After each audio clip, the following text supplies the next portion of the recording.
Assalamualaikum warahmatullahi wabarakatuh. Alhamdulillahirabbil alamin. Wassalatu wassalamu ala asrofil anbiya'i wal mursalin wa ala alihi washabihi ajmain. Baiklah, kami kelompok pertama akan membuat video presentasi kami tentang observasi pemanfaatan media dan sumber belajar di TPA Al-Mujahirin Bendo Barat dengan dosen pengampu Nurul Faqih Isroq.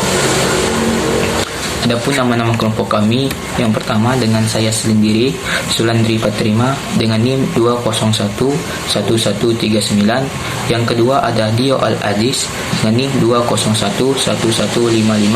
Yang ketiga ada Dela Yusika dengan NIM 2011151. Yang keempat ada Melita dengan NIM 2011141. Yang kelima ada Sela Triwahyuni dengan NIM 2011143.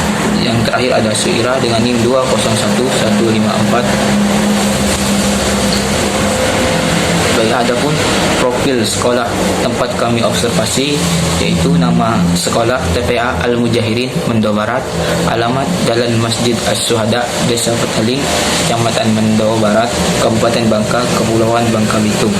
Adapun ketua yayasan yaitu Abdul Ghani. Adapun narasumber yang kami wawancarai yaitu Ustadz Ghafur. Baiklah, langsung saja. Pendahuluan. Observasi merupakan suatu kegiatan yang sangat penting dalam mengetahui bagaimana cara mengajar dengan baik. Dalam hal ini, kami selaku mahasiswa pendidikan agama Islam melakukan observasi di TPA Al-Mujahirin Bendo Barat untuk memenuhi tugas dalam bentuk laporan observasi pembelajaran, khususnya mata pelajaran pengembangan media dan sumber belajar.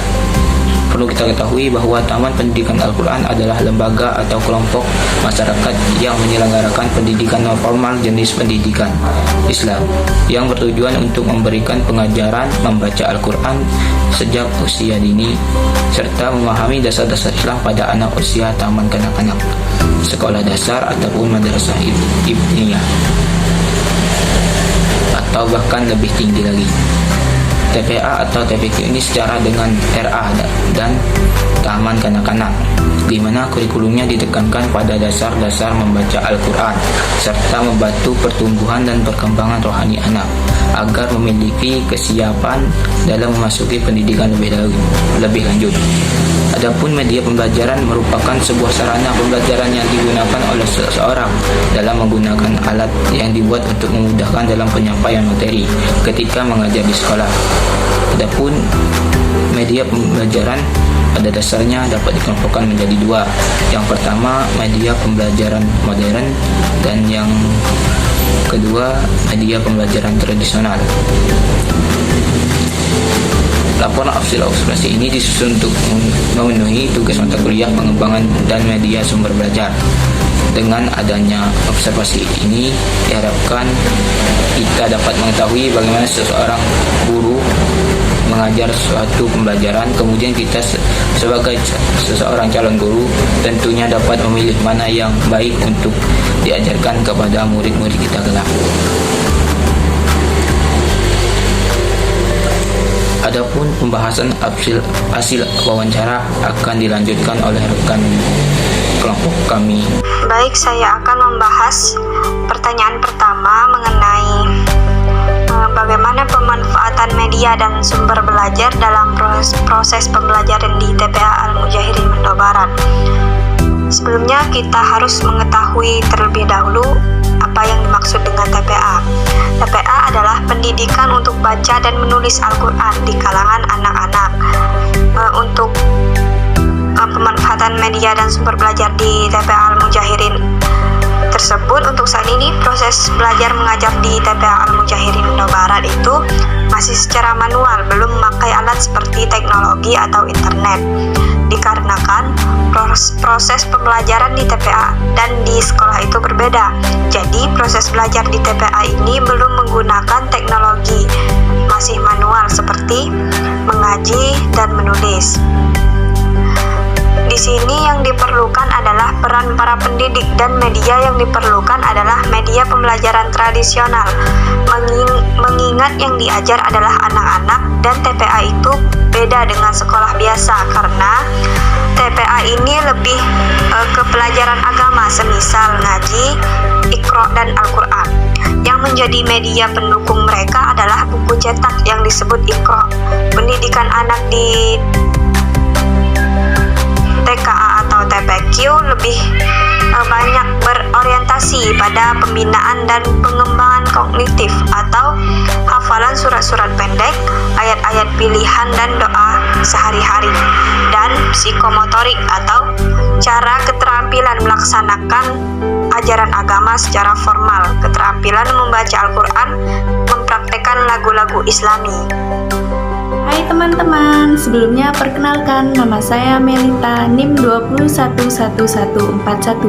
Di sini saya akan memaparkan sedikit hasil observasi kami pada bagian rumusan masalah yang kedua, yaitu bagaimana cara mengkondisikan santri atau santriwati yang mengantuk dan bosan pada saat pembelajaran berlangsung.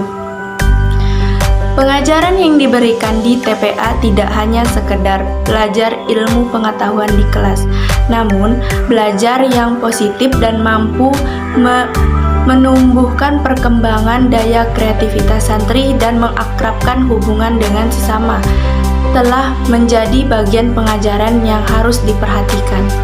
Pada zaman modern ini, kreativitas pendidik dituntut untuk memunculkan kegiatan-kegiatan TPA yang menarik bagi anak-anak. Kegiatan TPA bisa dikemas dalam bentuk yang menarik, seperti permainan yang positif tanpa meninggalkan nilai etik religius. Anak-anak diharapkan mampu mengikuti perkembangan zaman yang semakin modern, dengan tetap berpegang pada prinsip-prinsip keteladanan. Metode pembelajaran disesuaikan dengan usia perkembangan anak dengan memperhatikan cara belajarnya, yaitu seperti bercerita, bermain, dan bernyanyi sambil belajar, sehingga anak tidak mudah bosan dalam proses pembelajaran saat sedang berlangsung. Assalamualaikum warahmatullahi wabarakatuh. Perkenalkan, nama saya adalah Jessica dari kelas 4 PAIE dengan NIM 2011151. Di sini saya akan menjelaskan pertanyaan yang ketiga, yaitu bagaimana cara meningkatkan hafalan santri atau santriwati di TPA Al-Muhajirin Jawa Barat. Dan jawabannya adalah pada Taman Pendidikan Al-Quran ini akan diajarkan bagaimana cara menulis dan membaca huruf Al-Quran dengan melihat bakat anak. Jika anak mempunyai daya hafal yang kuat, guru akan menuntunnya dengan menghafal ayat-ayat surat pendek-pendek. Begitu pula doa-doa akan dipakai sehari-hari. Dan para pendidik sangat berharap agar doa-doa yang telah diajarkan dapat diamalkan dalam kehidupan sehari-hari. Contohnya, doa sebelum dan sudah makan, doa tidur dan bangun tidur, doa masuk dan keluar WC, doa masuk rumah, dan lain sebagainya. Untuk sistem hafalan, para pendidik perlu menekankan terhadap santri seperti ketika menghadapi ujian munakosah. Para pendidik perlu membimbing santri atau santriwati selama kurang lebih 3 bulan di rumah ustadz atau ustazah masing-masing. Karena kalau cuma pengajaran di TPA, waktunya terbatas dan tidak mungkin santri atau santriwati bisa melakukan untuk menghafal dalam waktu hanya 30 menit atau 40 menit. Mungkin hanya itu yang bisa saya sampaikan. Saya akhiri. Wassalamualaikum warahmatullahi wabarakatuh.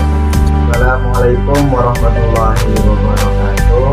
Perkenalkan, nama saya Bilang Hadis, NIM 2011155. Baiklah, saya di sini akan melanjutkan hasil wawancara saya yang keempat, yang bagaimana pendapat para pendidik tentang sistem pendidikan saat ini di TPA Al-Quran Mujahirin. Dapat para narasumber yang berpendapat bahwa para pendidik tahu akan kebutuhan media dalam pembelajaran seperti HP, laptop, infocus, dan lain sebagainya. Tetapi mengingat yang diajarkan adalah TPA, Taman Pendidikan Al-Quran, Oleh maka karena itu yang difokuskan itu ialah hafalan membaca Al-Quran maupun Iqra. Mungkin itu saja pemaparan dari saya tentang mengenai narasumber yang keempat. Saya akhiri, wassalamualaikum warahmatullahi wabarakatuh. Assalamualaikum warahmatullahi wabarakatuh. Perkenalkan, nama saya Suira dengan NIM 2111154. Di sini saya akan menjelaskan kesimpulan dari observasi kami di TPA Al-Muhajirin. Yang mana di TPA Al-Muhajirin yang diperlukan adalah peran para pendidik, dan media yang diperlukan masih media tradisional. Mengingat yang diajarkan adalah anak-anak, dan TPA itu beda dengan sekolah biasa, karena TPA itu lebih ke pelajaran agama, semisalnya ngaji, Iqra, dan Al-Quran. Yang menjadi media pendukung mereka adalah buku cetak yang kita sebut Iqra. Pendidikan anak di TPA atau TPQ lebih banyak berorientasi pada pembinaan dan pengembangan kognitif dan psikomotorik. Pengajaran yang diberikan di TPA tidak hanya sekedar belajar ilmu pengetahuan di kelas, namun pemahaman yang positif dan mampu menumbuh kembangkan daya kreativitas santri dan mengakrabkan hubungan dengan sesama telah menjadi bagian pengajaran yang harus diperhatikan. Pada tahun pendidikan Al-Quran ini, yang diajarkan bagaimana cara menulis dan membaca huruf Al-Quran. Dengan melihat bakat anak, jika anak mempunyai daya hafal yang kuat, guru akan menuntunnya dengan menghafal ayat-ayat surat yang pendek-pendek. Begitu pula doa-doa yang dipakai sehari-hari. Saran kami dari kelompok ini, dengan adanya observasi ini diharapkan semoga kami dapat mengetahui bagaimana seorang guru mengajar suatu pembelajaran. Kemudian kita sebagai seorang calon guru tentunya dapat memilih mana yang baik untuk diajarkan kepada murid kita kelak ketika sudah mengajar. Baiklah, hanya ini dapat kami sampaikan. Wassalamualaikum warahmatullahi wabarakatuh.